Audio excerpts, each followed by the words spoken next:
Welcome to this explainer. I am truly honored to guide you through this journey today. We're opening up what I like to call a storybook of liberation, drawn from a profoundly moving source text that explores the deep spiritual pathways of our history.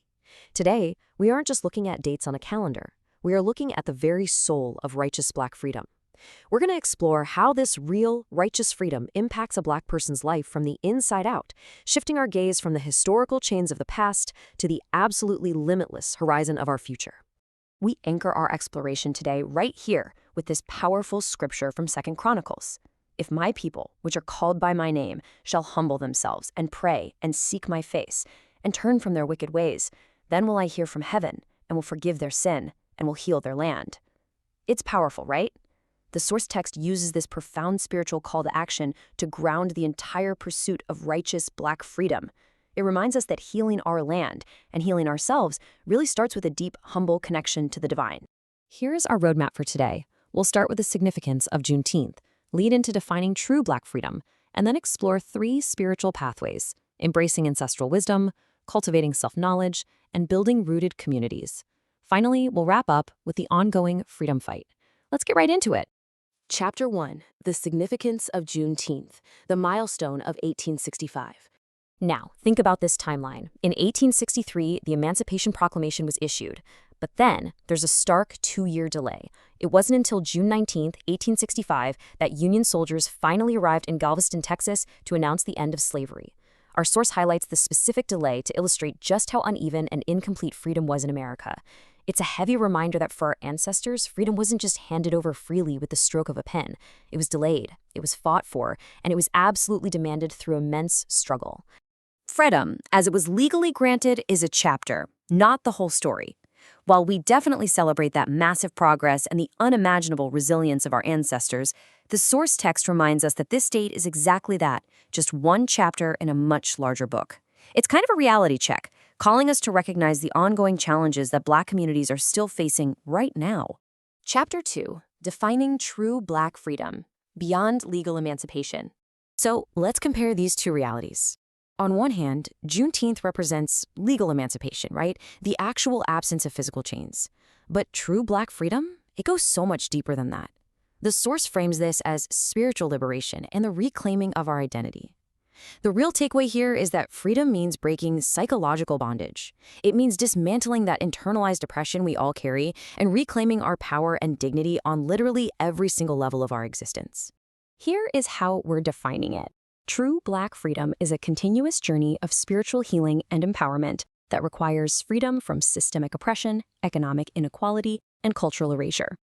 And honestly, this matters so deeply.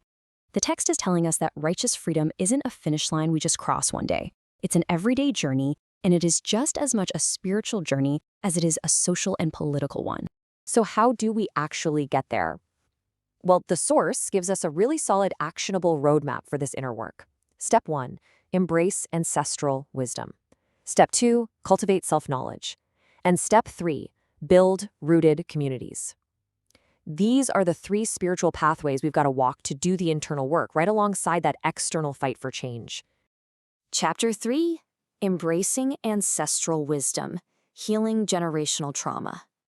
To build this vital connection, the text outlines some beautiful, specific practices. We're talking about lighting candles or creating altars to honor the incredible strength of those who came before us, studying African and Black truth to deliberately take back our lost narratives, and keeping those oral traditions alive through storytelling.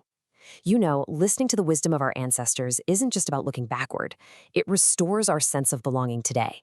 It actively heals generational trauma and reminds us that freedom is this rich, powerful legacy we've inherited and absolutely must protect. Chapter 4, Cultivating Self-Knowledge, Inner Liberation. Before we can be truly free out in the world, true freedom has to start on the inside. We have to break the chains of self-doubt first.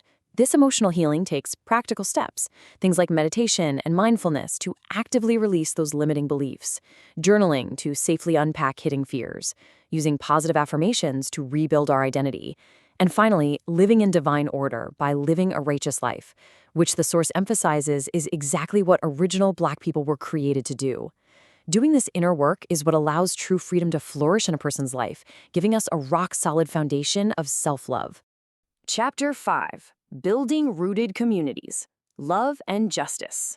Now we shift our focus outward, because while the work definitely starts within, spiritual freedom truly thrives when it's connected to others. This means showing up for spiritual growth in social justice groups. It means community service that directly uplifts and empowers Black voices.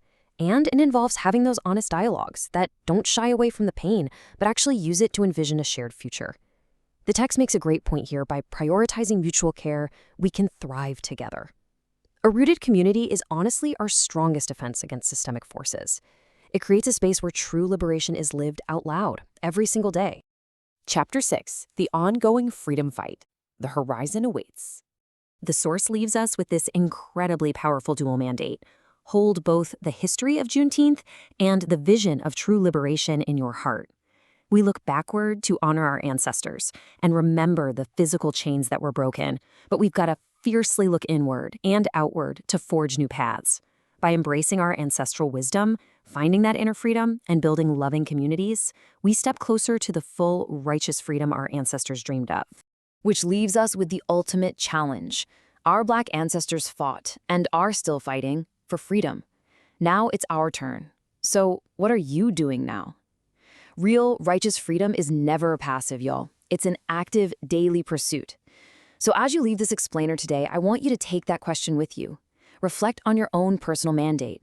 What steps are you taking, inwardly and outwardly, to claim the true Black freedom that is your divine birthright? Thank you so much for exploring this vital roadmap with me.